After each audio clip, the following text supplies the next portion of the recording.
El consumo de tóxicos también puede influir de manera negativa en cómo dormimos. Es importante que usted siga estos consejos para mejorar la calidad de su sueño. En primer lugar, reduzca o elimine el consumo de alcohol, sobre todo en las horas próximas de irse a dormir.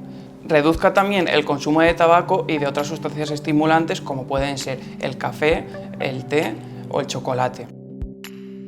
Tanto el café como las bebidas que contienen cola tienen un efecto noradrenérgico, es decir, estimulan el sistema nervioso central y por lo tanto pueden generar ansiedad e incidir de manera negativa en nuestro sueño, alterándolo tanto en cantidad como en calidad. Es por ello que ante la sospecha de un episodio de subida, es decir, un episodio maníaco, debemos de evitar su consumo.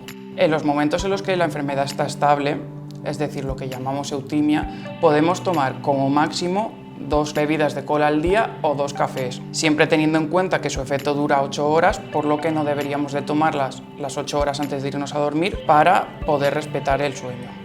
Tampoco debe de tomar las llamadas bebidas energéticas, puesto que contienen sustancias psicoestimulantes como por ejemplo la taurina y también pueden incidir de manera negativa en nuestro sueño.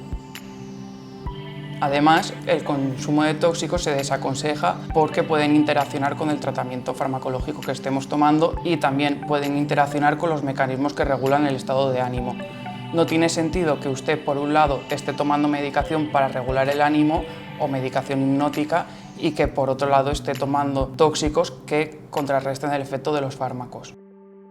En cuanto al tratamiento farmacológico para dormir, los fármacos hipnóticos los debe tomar bajo prescripción médica y tal y como se los ha indicado su médico. No se automedique, no tome más dosis de la necesaria y en el caso de mejoría y de requerir una disminución de la dosis, siga las pautas tal y como le ha indicado su médico.